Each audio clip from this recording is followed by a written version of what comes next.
Hello বন্ধুরা, এসান গার্ডেনিংয়ে আপনাকে স্বাগতম।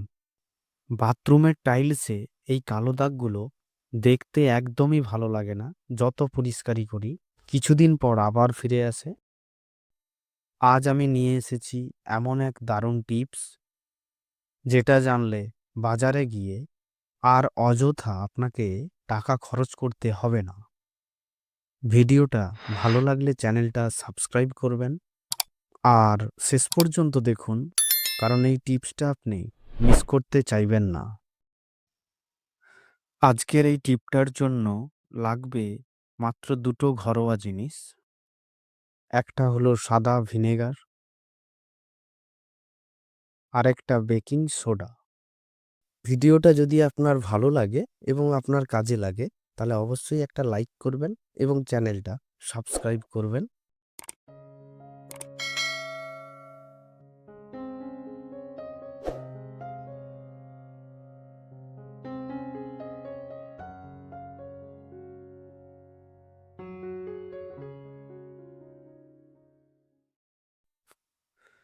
একটা ছোট বাটি নিলাম, এর মধ্যে 2 চামচ বেকিং সোডা নিয়ে নেব।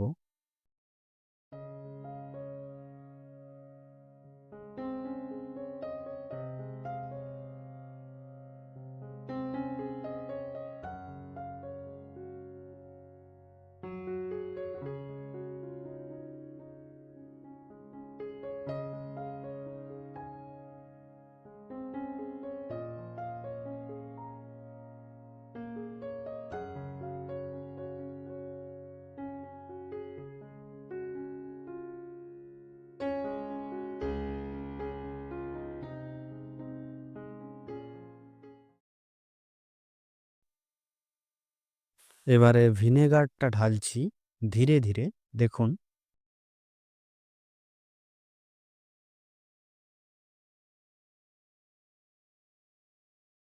ফেনা উঠছে। এই ফেনাটাই কালো ছাতার ওপরে কাজ করবে।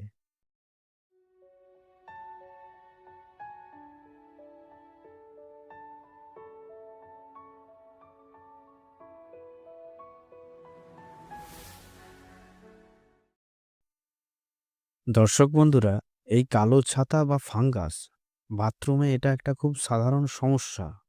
জল বা আর্দ্রতা ঠিকমতো আলো না ঢোকার জন্য এই দাগগুলো আস্তে আস্তে জমে যায়। দেখতেও যেমন খারাপ লাগে, তেমনি স্বাস্থ্যের পক্ষেও এটা খারাপ।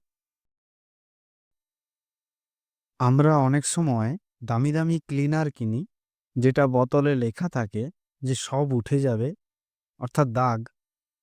কিন্তু কয়েকদিন পরই আবার দেখি যে সেই দাগ আবার ফিরে এসেছে।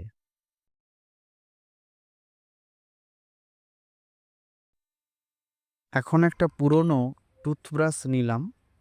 এই মিশ্রণটা কালো দাগের জায়গাতে আলতো করে লাগাচ্ছি। এখন থেকে 5 থেকে 10 মিনিট এভাবেই রেখে দেব। এই সময়ে মিশ্রণটা ভেতর থেকে কাজ করবে।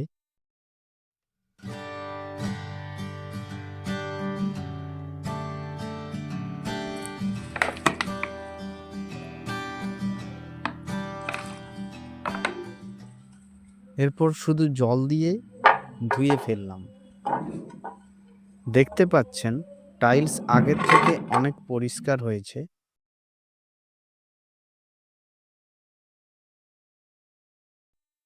এই কাজটা সপ্তাহে একবার করলেই যথেষ্ট।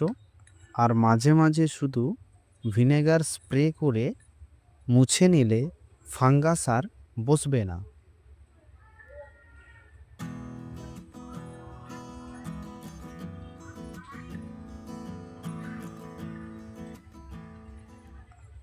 প্রিয় দর্শক বন্ধুরা, ভিডিওটা ভালো লাগলে একটা লাইক দিন, কমেন্টে জানান আপনি আর কোন ঘরোয়া সমস্যার সমাধান চান। আর এমন আরও সহজ হোম হ্যাক পেতে আমাদের এই চ্যানেল এসান গার্ডেনিং সাবস্ক্রাইব করে রাখুন। পরের ভিডিওতে আবার দেখা হবে। ধন্যবাদ।